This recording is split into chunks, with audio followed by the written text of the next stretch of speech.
Hello everyone, in this video I'll be showing you how memory allocation works inside an operating system. But instead of just using technical terms, I'm going to explain it using a bookshelf analogy. So think of your computer's memory like a bookshelf. And each process like an app or task your computer runs is a book. Books need space on the shelf, just like processes need space in memory. Let's say we've got a few books waiting to go on the shelf. Process A, Process B, Process C, Process D, and of course Process E. Let's try placing them into memory one by one. Process A fits perfectly into the first memory block, just like placing a 100 megabyte book into a 100 megabyte shelf. Clean and simple. Now it's Process B's turn. It only needs 80 megabytes, but the next available memory block is 100 megabytes. So we place it there, but we have got 20 megabytes of empty space left over that we cannot use. That's what we call internal fragmentation, wasted space inside an allocated block. Process C needs 120 megabytes, but the biggest single block available is only 100 megabytes. Even though there's enough total free space, it's broken into smaller pieces. That's called external fragmentation. The memory is there, but it's scattered. So process D is small, just 60 megabytes, and we can squeeze it into the next available block. But again, there's leftover space, which is 40 megabytes. It goes to waste, which is basically more internal fragmentation. Now, process E shows up. It needs 200 megabytes. So we add up all the free space and technically there's enough, but it's split up. Since there's no 200 megabyte block in one piece, process E cannot be placed either. So let's say process A is done and gets removed from the memory. That frees up 100 megabytes, but even with that, process E still doesn't fit because the space isn't continuous. So now here we've got several free chunks, but they're all separated, so larger processes still can't be placed. The memory is too broken up. Here we're going to talk about compaction. Here's where compaction helps, right? We shift process B and process D to the left, like pushing books together on a shelf. This clears up one big space at the end of the memory. So now that we've got a large enough block, we can finally place process E in memory. It fits with no problem, no issues. We still have 100 megabytes of free space remaining. So compaction really helped, as you can see here. So here's what we learned. Internal fragmentation is wasted space inside blocks. Internal fragmentation is when memory is scattered, and compaction helps clean things up to make room for big processes.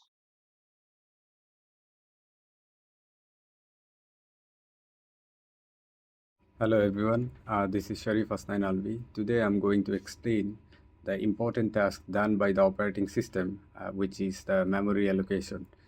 So the every time whenever we use an app like Microsoft Excel or Google Chrome, we need some space in our computer's memory to run properly.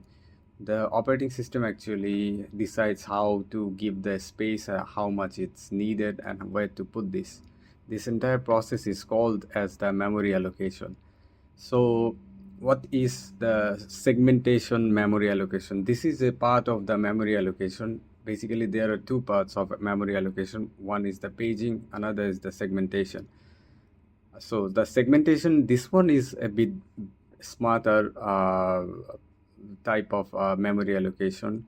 So instead of cutting everything into equal blocks like paging, segmentation splits programs into parts based on their purpose, like one part for the code, other part for the data, and another part for the stack, and so on. So firstly, let's start with an empty memory where no programs are running. And now we have like A, B, C, three programs are stored into our hard drive. The operating system puts them into memory using logical addresses and then maps those to the physical memory using something called the segmentation table. And next, then we decide to close the program B, and this will free up the memory. Now we load program E into the free space. After doing that, there are still some empty spaces left in the memory. Now, a new program called Program F started. The OS breaks Program F into segments like code, data, and other parts and puts into the available memory space. These segments are not the same size, and that's okay in segmentation. The file fits each part based on what it actually needs. So in simple words, memory allocation is the OS gives you space in RAM to programs. Paging actually cuts the equal pieces, which is easy to manage but not efficient. Segmentation actually splits programs into meaningful parts with different sizes, which is better for future structure and flexibility. Thank you, everyone. Next, I'll be explaining about memory management technique that is called paging in operating system. What is paging? Paging is a method that operating system uses to break into smaller, fixed size blocks, kind of slicing a big cake into a equal size. These pieces are called pages. Programs need memory but isn't a big empty space available. Instead of looking for a large big space, paging is like using the small available spots and fit pieces into the program where if they are shattered. In page memory, programs are broken into equal size pages, typically 4 KB each. A page might contain a full program, multiple program, or just a part of one. Some pages may even be on secondary storage disk. Not all the pages of a program need to stay in the main memory RAM all the time. If there is no space in RAM, some pages can be temporarily moved to the hard drive or SSD. This is called secondary storage or virtual memory. When those pages are needed again, the operating system brings back into the RAM. Secondly, to manage this, the operating system maintains a page table mapping logical address to physical ones. To keep track of each page is stored, where in RAM or disk, the operating system uses something called page table. This table acts like a map translating program's logical address where the data is to the physical address where the data is in the memory. Each program think it has a full memory access. This illusion is called logical memory. Even though multiple programs are shared in physical memory, each program behaves as it has a computer's entire memory to itself.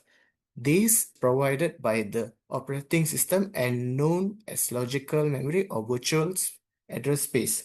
The operating system manages this behind of the scene using paging and address translation. In this page, we'll be looking at the program or dataset wants to access to a memory.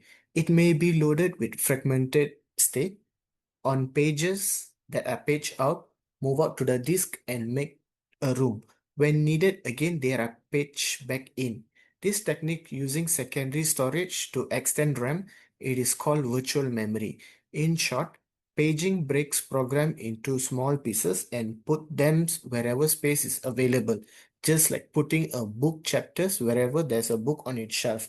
It keeps memory organized and make sure nothing goes to waste. Let's look on which is the best for operating system. Paging is better for modern operating system like Windows, Linux, Mac OS. It helps to avoid from external fragmentation by using fixed size blocks of memory. Each page can be accessed by its own rights, making it easier to enforce memory protection. Therefore, memory access involves two steps. First is operating system checks the page table, then access to actual data. Paging is excellent in terms of performance and scalability, whereby for segmentation, it divides the memory base like code, data, and stacks, each of them in a different size. It is a programmer friendly as it reflects how the programs are structured logically, useful for logical organization, memory protection, and keeping different parts of the program separate. The operating system uses segment table that stores the base of length of each segment. In conclusion, for modern operating system, paging is better choice due to its simplicity, scalability, and efficiency.